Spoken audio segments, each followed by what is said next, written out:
Почитувани гледачи, добре дојдовте во вестите кои власта не сака да ги знаете. Јас сум Кристина Костова. Денеска ќе гледате. Отпорот бара демократија и предвремени парламентарни избори. Враќање на мандатите е последна опција. Новинарите со извинување до режимот. Позајмувањата рушат рекорди. Лозарите протестираат, медиумите молчат.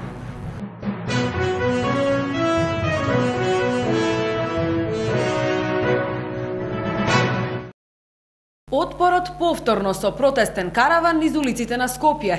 Овој пат по поинаква маршрута.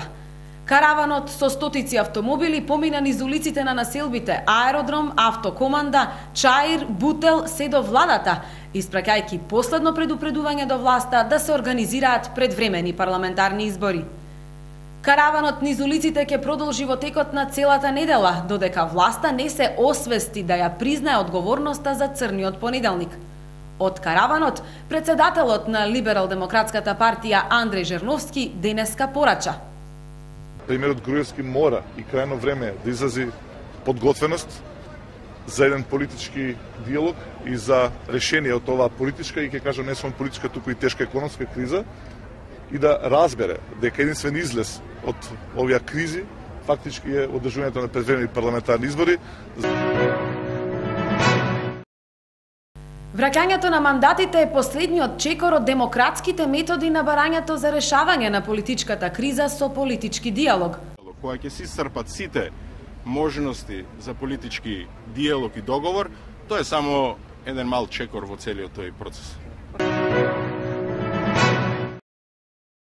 Група новинари, предводени од Синдикатот на новинарите и медиумските работници, доставија колективно извинување до председателот на Собранието Трајко Велјановски и премиерот Никола Груевски. Извинувањето доаѓа како реакција на неодамнешните случувања во кои од новинари се бараше извинување за објавените текстови, како и поради притисокот кој се врши врз нив и заканите од политичките врвови со цел да се обструира слободата на печатот. Новинарите на ироничен начин укажаа на неправедната и корумпирана состојба во која се наоѓа новинарската професија во Македонија.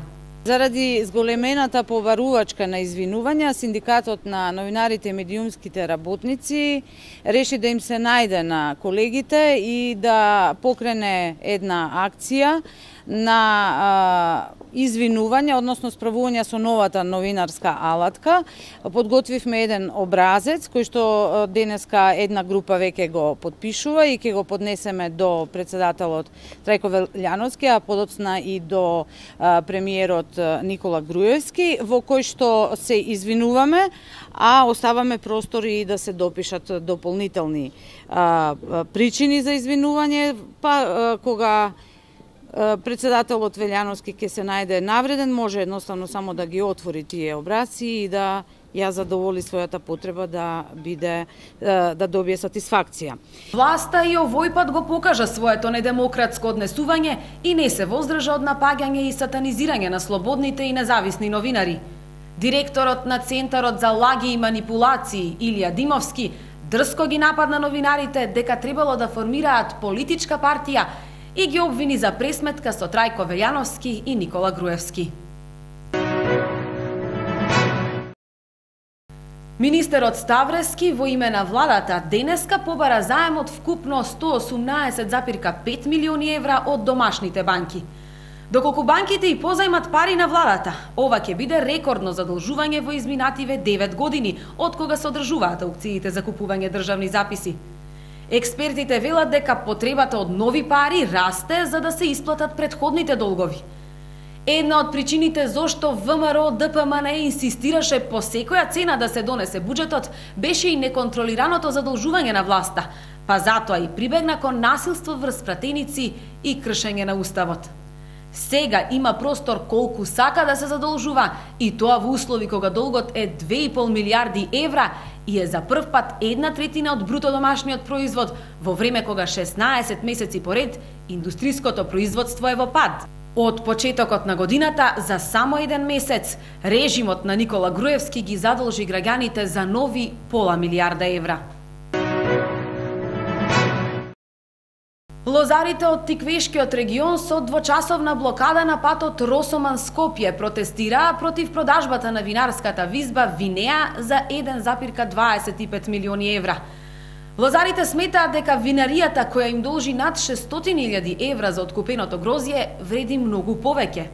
Според Љупчо Аризанов, председателот на регионалниот сојуз на лозари Агротиквешија, решението за продажба треба да се поништи, зашто винаријата е продадена, а лозарите како доверители не влегуваат во редот на оние кои треба да бидат исплатени, односно подмирени се само 2 доверителски куќи и банката. За лозарите е нејасно како е можно визба што 2 години не плаќала за откупеното грозје и понатаму да добива лиценца за откуп. Тие додаваат дека токму поради дозволата од државата за откуп, повторно го продавале грозјето во Винеа.